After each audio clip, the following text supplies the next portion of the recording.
오늘은 12대 사사 삼손의 출생 두 번째 말씀을 상고합니다.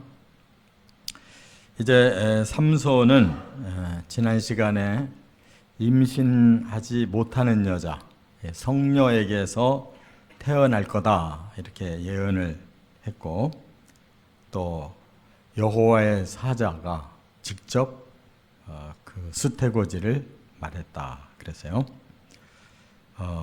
여호와의 사자는 바로 나타나신 하나님, 사람의 눈으로 보이는 하나님을 말하는 거예요.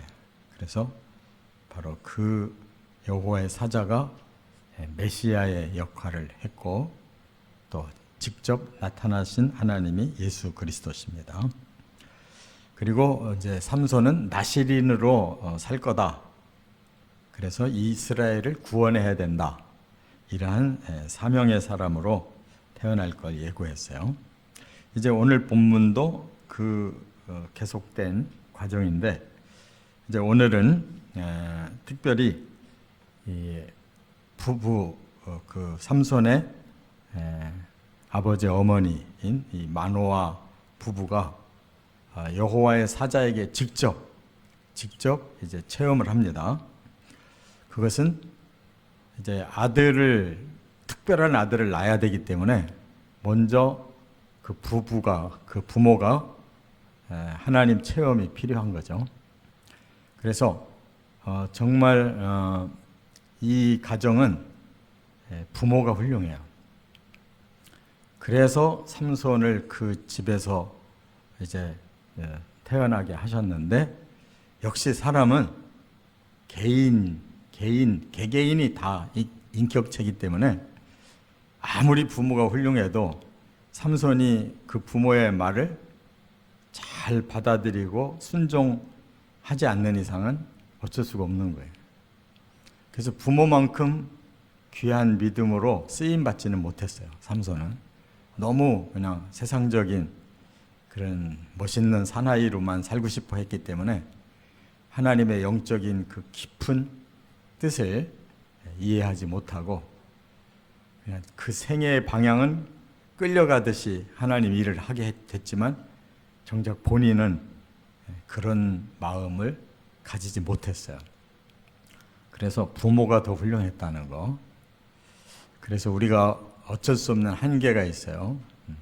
신앙의 대를 계속 그대로 신실하게 이어가고 싶어도 개인적으로 인격을 가지고 있기 때문에 개인의 그 인격이 결정하는 대로 인생은 가게 마련이에요.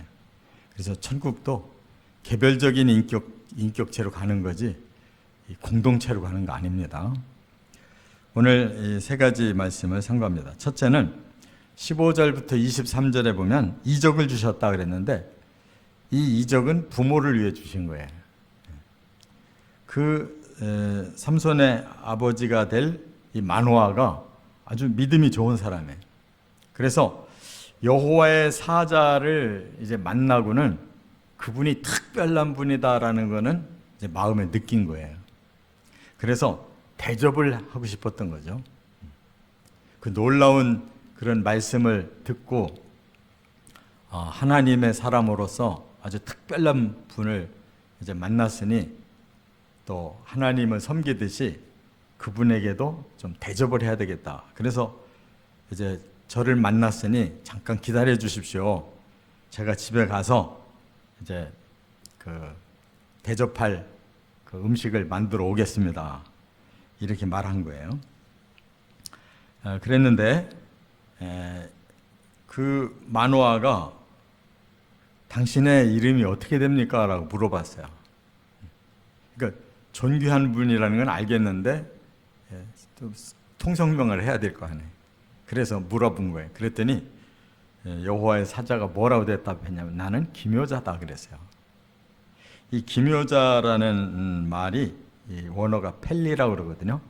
이 펠리라는 말은 초월자라는 뜻이에요. 사람이 이해할 수 없는 초월된 분, 초월자. 그래서 이 구절이 또 이제 정확하게 나오는 곳이 이사야 9장 6절이거든요. 그게 메시아 예언장인데 바로 메시아를 통칭하는 단어예요. 이사야 9장 6절에 그랬어요. 이는 한 아기가 우리에게 낳고, 한 아기가 메시아입니다. 한 아들을 우리에게 주신 바 되었는데, 하나님의 아들로 이제 이 땅에 우리를 위해 보내신 분이 바로 메시아 예수 그리스도인데, 그분을 이렇게 표현했어요. 그의 어깨에는 정사를 메었고, 정사라는 것은 하나님이 주신 그 사명을 가진 사람이에요. 또 하나는 그의 이름은 기묘자라 모사라 전능하신 하나님이라. 그러니까 전능하신 하나님이 바로 메시아예요. 그런데 그분은 기묘자다. 지금 우리가 설명하고 있잖아요. 여호와의 사자가 직접 자기 이름을 나는 기묘자라고 그랬어요. 초월자라는 거예요. 사람이 이해할 수 없는. 또 모사라, 모든 깊고 오묘한 이 하나님의 계획을 알고 있는 자예요.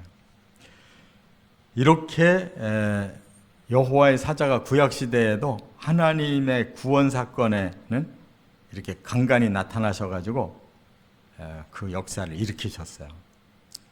그러니까 아브라함에게도 바로 그렇게 나타나고, 또 지금 이 마노아에게도 그렇게 나타나는 것은 그 두 부부가 다 훌륭한 거예요. 신앙이 훌륭해.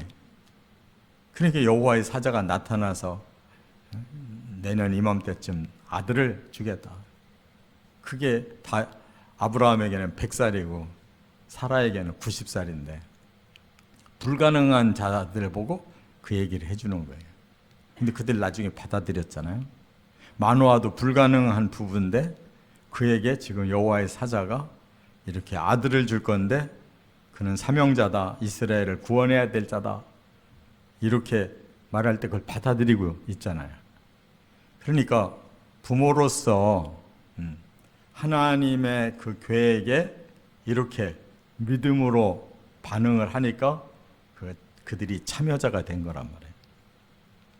이처럼 마노아의 그 대접을 하려고 했던 그 염소와 소, 그것을 여호와의 사자가 여호와께 드려야 된다 그랬어요. 그러니까 나를 대접할 게 아니고 여호와께 번제로 드려라. 그래서 이제 마노아가 그때서 깨닫고 하나님 앞에 번제를 드린 거예요. 지금 나타나신 하나님 앞에서 대접하려다가 번제로 바쳤어요. 그런데 여기서 이적이 일어났다 그 말이에요. 뭐냐? 그 번제물이 불에 타면서 이제 이렇게 불이 솟구쳐 오르잖아요. 거기에 여호와의 사자가 그 불을 타고 하늘로 오르셨다 그 말. 마치 엘리야도 불마차를 타고 하늘로 오르듯이 이렇게 여호와의 사자가 그 앞에서 이적을 보여줬어요. 그러니까 우리가 만난 분은 그냥 보통 훌륭한 분이 아니다. 그분은 하나님이시구나. 이렇게 깨닫고 그들의 마음에 이 놀라운 체험이 그냥 꽉 차도록, 그 부모의 그 믿음이 그만큼 훌륭했기 때문에 삼손을 주기 위해서 그들에게 먼저 체험을 주셨다 그 말이에요. 그러니까 우리가 이렇게 아브라함의 그 부부의 믿음이 3대가 내려가니까 4대부터 그 민족을 하나님 선민으로 삼았잖아요. 그 얼마나 3대 믿음 내려가기 힘든 거냐. 근데 그 집이 3대로 내려가니까 4대부터 내 민족이다, 내 선민이다라고 다 받아들이셨잖아요. 근데 지금 생각을 해보세요. 이들이 이렇게 놀라운 이적을 체험할 만큼 믿음이 있고 훌륭했는데 그 아들 삼손을 낳고 길러보니까 말을 안 듣는 거예요. 이처럼 사람은 개개인의 인격과 신앙으로 하나님 앞에 쓰임받고 구원을 받는 것이다 하는 걸 깨달아야 돼요.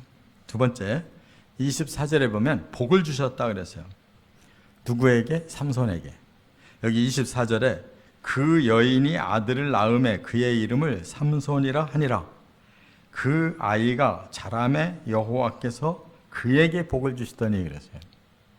그러니까 하나님도 삼손에게 복을 주셨다는데 이 복이라는 말이 바라크라 그러거든요. 바라크라는 거는 축복을 말하는 거예요. 계속 복을 빌어주는 걸 말해요. 그건 뭐예요? 우리 부모가 자식을 낳으면 그 자식을 아주 애지중지 키우잖아요.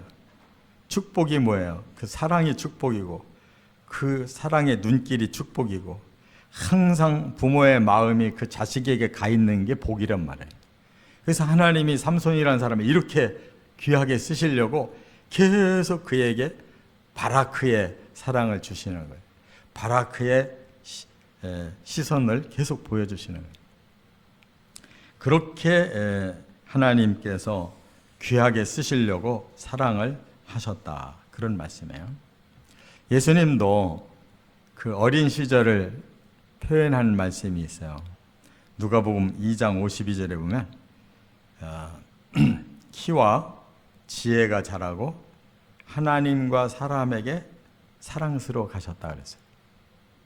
그러니까 사람에게도 예수님은 가장 훌륭한 모습으로 사람들에게도 그 평가를 받았지만 하나님께도 사랑스러워 가셨다는 말은 하나님의 바라크에 그대로 순응하는 사람.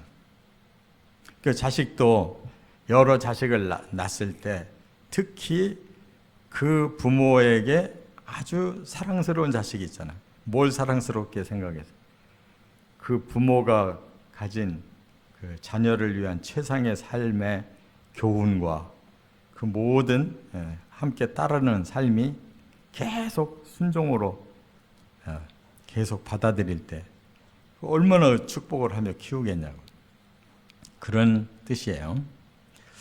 이와 같이 하나님의 일꾼이 거저되는 게 아닙니다. 하나님께서 계속 주시하시고 사랑을 베풀고 그에게서 눈길을 떼지 않고 그가 가야 될 길로 계속 이렇게 격려를 해 주셔서 순종하는 사람이 하나의 일꾼이 되는 거예요. 그냥은 안 되는 거예요. 이처럼 하나님이 선택하시고 들어 쓰실 때까지 계속 하나님의 사랑의 손길 아래 그가 순종해 가야 후에 그만큼 쓰임 받는다 그거예요. 근데 여기에 아주 부족했던 것이 삼손이에요. 삼손은 지멋대로 컸어요. 그리고 세 번째 25절에 보면 이제 성령이 이끌어 가시도록 했다는 거예요. 그러니까 하나님이 아주 삼손을 특별하게 대우하신 거예요. 25절에 보니까 소라와 에스다올 사이 마하네단에서 여호와의 영이 그를 움직이기 시작하셨더라. 이제 어느 정도 컸어요. 그가 스스로 자기 이성, 자기 신앙으로 이제 살기 시작했을 때 하나님이 그에게 영을 풍성하게 넣어주셔서 그를 움직여 나가셨다 그랬어요. 그 여기 소라 에스다올 마하네단이라는 곳은 지금 가자지구 위에 이스라엘 땅이에요. 거기에 단지파가 땅을 차지하고 있었단 말이에요. 지금 가자지구 바로 위에 부분이 지금 거기를 얘기하는 거예요. 단지파 사람이기 때문에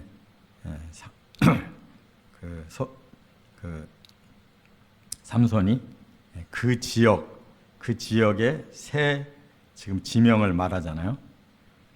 거기서 성장하면서 성령이 임하기 시작했다는 거예요.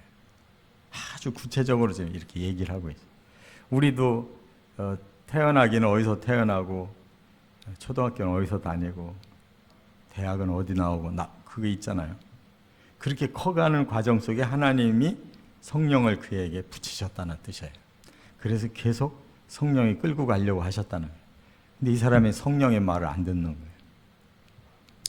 그래서 주장하사 그랬어요. 여호와의 영이 그를 움직이기 시작하셨다. 그것은 주장하셨다는 거예요. 성령이 그를 이끌어 가셨다라는 뜻이에요. 이끌다. 이 파함이라는 말은 강하게 민다, 몰아넣는다 이런 뜻이에요. 성령이 그 사람을 만들어 주려고 그렇게 몰아가는 거예요. 이끌어 가는 거예요.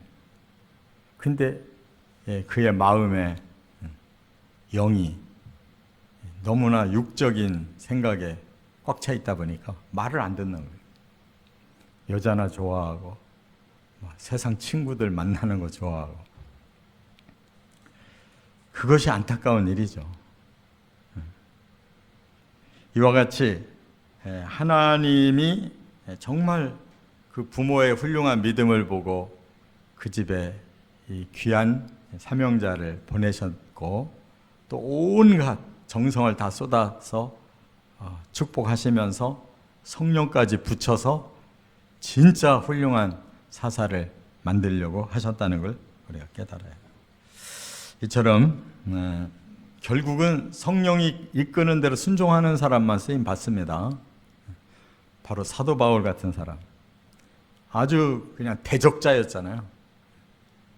예수 그러면 치를 떨고 제자들 그러면은 그냥 멀리서까지도 쫓아가서 잡아다가 감옥에 집어넣는 이런 열정이 있었던 사람인데 완전히 뒤집어져서 성령 받으니까 그냥 완벽하게 하나님 앞에 순종한 사람.